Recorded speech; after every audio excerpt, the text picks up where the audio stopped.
So thanks very much for taking the time to do this interview series with us. Yeah. This is going to be the very first of a hopefully a long series I've done with a number of different professors, and we're hoping to clarify from a number of different directions, including that of technology, this word relationality, relations, relative, and clarifying not only the meaning but also the relevance of it, and to talk about your work in that light, and hopefully get some understanding cast in both directions. Yeah.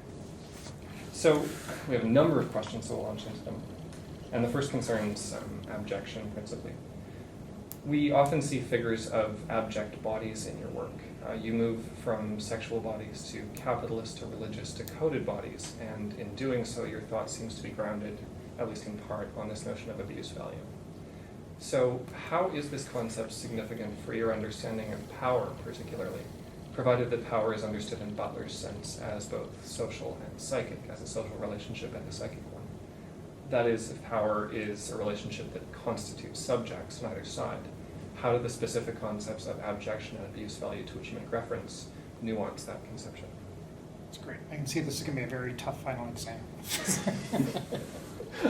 Excellent question. Yeah, all of my writings are really littered with abjection, and increasingly so, because we live in a political culture in which abjection, in its political sense, of those who get excluded, who are rendered vulnerable and fragile, those who Wendy Brown says don't even rise to the notion of being treated as human beings, as in the, which is part of the rhetoric of the war on terror itself, is increasingly really principle, is key to understanding contemporary politics itself. So abjection, in my sense, is really central for all of my writings, from books like The Possessed Individual to a book I've just finished on Bodies and Power, and there's a whole variety of texts itself. My voice really been influenced by three writers thinking on the notion of abjection, and I think whose writings I think have such importance that they really press on a contemporary understanding of politics. First, a writer like Julia Kristeva, in a wonderful book called The Power of War. She says really her sense, she approaches the question of abjection psychoanalytically, where she says abjection refers to just this absolute sense of war, that the self comes before the self, and anything really threatens the boundaries of the self between itself and others, between body and nature itself, like pus and shit, and feelings of displacement itself. And in response to that, psychoanalytical process mechanisms are at work to begin processes of self-repression. It's deeply internalized. The notion of objection is deeply internalized. And Kristeva argues they're not internalized as somehow exterior to our formation of identity. They're really part of the process of oedipalization, the process of identity formation itself. So I read Kristeva, I thought, well, it's really an interesting understanding, and it's keyed off by the fact that, keying off that in some ways is Judith Butler's notion. She does an understanding of the objection in the psychic life of power. But Judith Butler says that the concept of objection is really central to understanding the contemporary politics of resentment today. And she says she's really insightful understanding. She says objection is a double process. First, there's a political notion of objection, those who are refused, displaced, disowned, excluded from regimes of political intelligibility, this contemporary politics of the war and terror that we experience. But Judith Butler then turns back, and she's really influenced by a third writer, Nietzsche. And Nietzsche, who in the genealogy of morals, where Nietzsche says, well, the modern self comes on the stage of politics, already bearing the brunt of a massively internal violent process of psychic repression itself.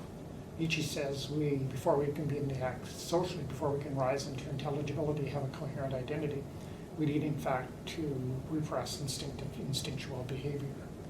Judith Butler agrees with that, and she says the process of displacement is such that before we even form identity, she says that in fact is what she calls a pre-ontological process of subjectivity formation.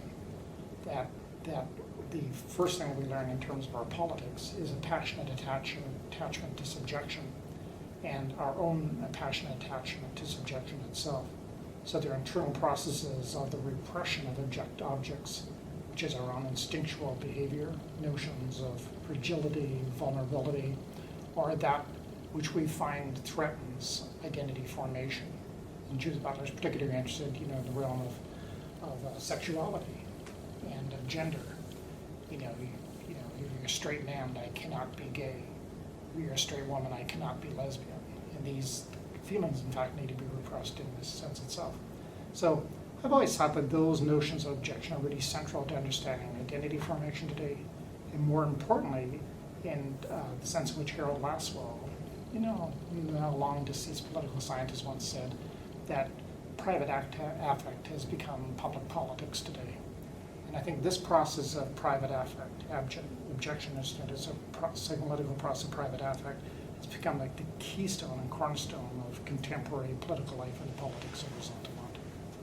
So, as a psychological formation, then you're saying, drawing on Gustave and Nietzsche in particular, it's pre-ontological. Yeah. But then, based on what you were just referencing to, it seems like it does have some historical and social element. It's not like this is a formation of subjectivity that maintains the same schemata over time. It's changed in the last 2,000 years in some regard, even though there's this continuing adherence to the ascetic ideal.